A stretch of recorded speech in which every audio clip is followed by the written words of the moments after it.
Сәлеметсіздер ме? Біз Атырау облысы Жылой ауданы Құлсары қаласы нөмір 5-ші Абай атындағы жалпы орта білім беретін мектептің 8-ші Ә сынып оқушылары Қанатова Әлшай және Марат Фарсен. Біз республикалық экологиялық жобаға қатысуды жөн санадық.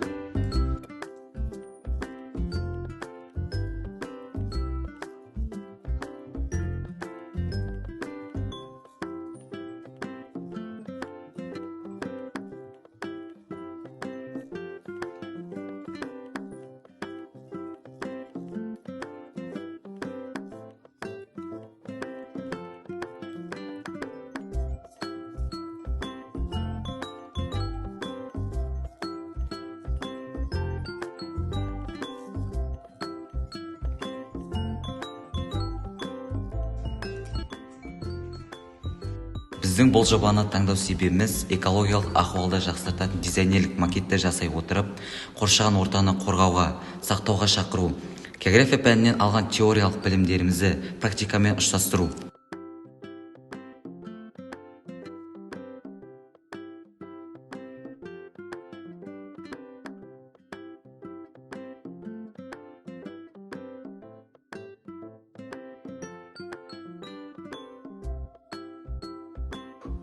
Ең алдымен ғаламторда макеттің эскизін, суреттерін таңдап алып, оны А4 глянец қалың қағазына шығарып алдық.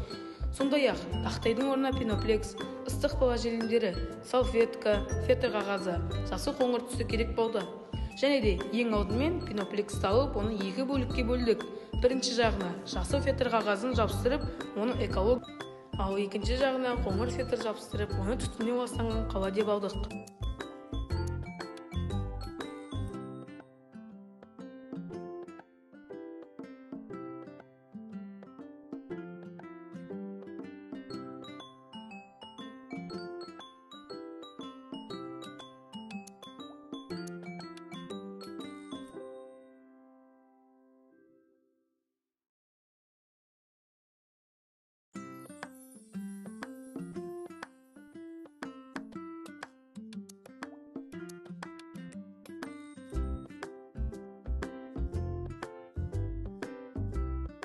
Макеттің жасыл желек жағында күн батареялары, жел турбиналары, экологияны таза ұстауға арналған құрылғылар. Мысалы, үйді жылыту үшін қаншама газ, көмір кетеді. Оның барлығы айналып келіп түтінге айналады. Ол түтін біздің ауамызды ластайды, ал ол жерде күн энергиясы, яғни күннің жылуы арқылы біздің үйлерімізді жылытуға болады. Ешқандай газ, көмір сияқты зиянды затты қоршаған ортаға шығармай, жай ғана күн арқылы жылытуға болады. Сондықтан үйлердің төбесіне осы текшелерді қойдық. Жел энергиясы желден алынған энергияны табиғи жолмен алуға болады. Біріншіден, қазба байлықтарымызды үнемдейміз. Ал екіншіден, ауаға айналуға ешқандай зиян келтірмеуге тырысамыз. Сол себепті осылай орналастырдық. Яғни, біз барынша түтіннің болмауын, түтін деген өте улы газдың ауа ластамауының қамтамасыз етуіміз керек.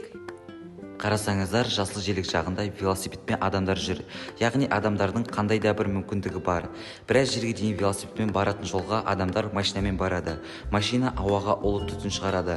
Адамдар осылай велосипедпен жүрсе, екі аяғымен жұмыс жасай отырып баратын жеріне жете алса деген себеппен велосипедпен адамдар орналастырдық. Әр үйдің маңайына осындай қоқыс салатын түрлі жәшіктер орналастырсақ, айналамыз таза болады. Яғни бірінші жәшік шөлмек шыны салуға арналған, ал екінші жәшік пластик қалдықтарына, үшінші жәшік тамақтың қалдықтарына, ал төртінші жәшік қағаз, картон қалдықтарына арналған. Лас жер қандай болады? Қарасаңыздар, макеттің экологиясы лас жағында өте ауыр болып тұр. Бұл жерде зауыттар, фабрикалар, олардан шыққан улы газдар, түтіндер қаланы басқан. Мына шетте жанартау бар. Оны неге қойдық? Өйткені оның табиғатқа берер зиянды түтіні ауаны ластайды. Мына жерде қарасаңыздар, ағып жатқан суға қоқыс тиеген машина қалдықтарды төгіп жатыр. Мына жағында заводтардан шыққан қалдықтар өзенге құйылып жатыр. Өзендегі тіршілік иелері балықтарды ойламаймыз ба?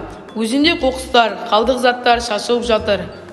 Ал екінші жағы жап-жасыл, желек өте әдемі, көзге жағымды, ашық аспан, суы сондай мөлдір, айналаға жап-жасыл, тап-таза. Сондай керемет сезімге бөленесің.